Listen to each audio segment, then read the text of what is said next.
आलोक वर्मा को CBI director के पद से हटाए जाने के बाद कांग्रेस अध्यक्ष राहुल गांधी ने केंद्र सरकार को निशाने पर ले लिया और इस पूरे विवाद को राफेल समझौते से जोड़ दिया। उन्होंने ट्विटर पर प्रधानमंत्री मोदी की मंशा पर सवाल खड़े करते हुए लिखा कि पीएम मोदी के दिमाग में डर बैठ चुका है, वो अब सो नहीं सकते हैं। इसके आगे उन्होंने लिखा कि सीबीआई डायरेक्टर को 2 बार हटाए जाने से साफ है कि प्रधानमंत्री अपने झूठ के गुनहगार हैं। इसके साथ ही राहुल गांधी ने अपने ट्वीट में सत्यमेव जयते भी लिखा।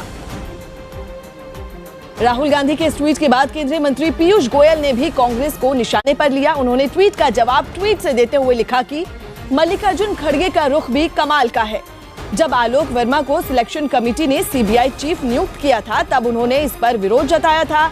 अब उसी सिलेक्शन कमेटी ने आलोक वर्मा को हटा दिया है, तब भी विरोध कर रहे हैं। आलोक वर्मा की सीबीआई डायरेक्टर के पद से छुट्टी सीवीसी की उस रिपोर्ट के आधार पर की गई है जिसमें आलोक वर्मा पर लगे भ्रष्टाचार के आरोपों को सही पाया गया है।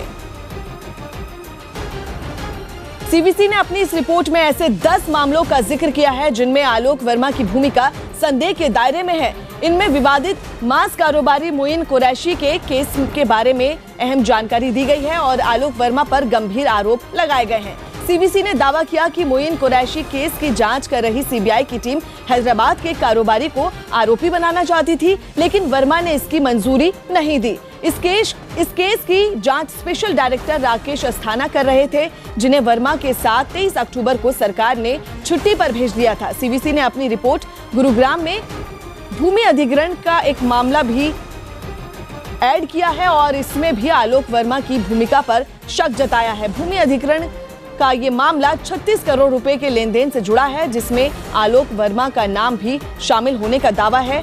आईआरसीटीसी केस में भी सीवीसी ने आलोक वर्मा पर गंभीर सवाल खड़े किए हैं। उसने आलोक वर्मा पर दोषियों को बचाने का आरोप लगाया है। इतना ही नहीं, सीवीसी ने आलोक वर्मा पर दागी अफसरों पर मेहरबानी दिखाने का भी आरोप लगाया है। उसका दावा है कि आलोक वर्मा ने दागी अधिकारियों को सीबीआई में लाने की कोशिश की थी। आलोक वर्मा को सीबीआई के डायरेक्टर के पद से हटाए जाने तक देश ने न्यूज 18 पर पल पल की खबर सबसे पहले देखी। बुधवार को जब आलोक वर्मा को सुप्रीम कोर्ट से राहत मिली, तभी न्यूज 18 ने इस खबर पर मोहर लगा दी थी कि आलोक वर्मा काम पर लौट आएंगे। इस खबर के करीब 8 घंटे के बाद वो काम पर लौटे और सबसे पहले जिन अधिकारियों के ट्रांसफर का फैसला हुआ था उसे रद्द किया। न्यूज 18 ने इस खबर को कई घंटों पहले ही ब्रेक कर दिया था। आलोक वर्मा के काम पर लौटने के बाद प्रधानमंत्री आवास पर हाई पावर मीटिंग होगी। न्यूज 18 ने 9 घंटे पहले ही ये खबर ब्रेक कर दी थी। इसके बाद दोबारा गुरुवार शाम को प्रधानमंत्री आवास पर हाई पावर मीटिंग हुई और आलोक वर्मा को हटा दिया गया। न्यूज 18 पहले ही अपने दर्शकों को ये बता चुका था कि सरकार आलोक वर्मा को हटा सकती है और जब ये फैसला हुआ तो न्यूज 18 की खबर पर मोहर लगी। सीबीसी की रिपोर्ट के बारे में न्यूज 18 ने देश को सबसे पहले बताया कि इसमें क्या क्या हो गया है और आलोक वर्मा को इस रिपोर्ट के आधार पर क्यों हटाया गया।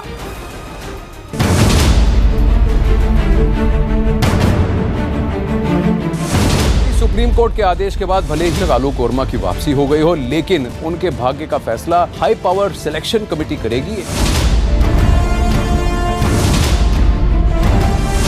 आलोक वर्मा ने जो 23 अक्टूबर को इन लोगों को छुट्टी पर भेजा था, उसमें से ज्यादातर फैसले को रद्द कर दिया है।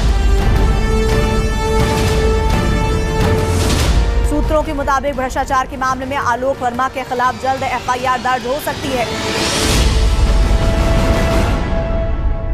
यूपी के प्रयागराज में 15 जनवरी से शुरू होने वाले कुंभ मेले की तैयारियां जोरों पर है। खास बात यह है कि लोगों के लिए सुविधाओं का इंतजाम करने के अलावा शहर को भी सजाया गया, जिसकी झलक प्रयागराज की सड़कों पर साफ दिखाई पड़ रही है। शहर की सजावट के लिए प्रशासन ने कई चौराहों पर अलग अलग तरह की सुंदर मूर्तियां लगाई, जिनका मकसद लोगों तक हिंदू धर्म से जुड़े संदेश पहुंचाना है। शहर के एक चौराहे पर सूर्य नमस्कार की मुद्रा में एक साधु की मूर्ति नजर आई, तो दूसरे चौराहे पर कुछ लोगों की दही हांडी तोड़ते हुए मूर्ति दिखी।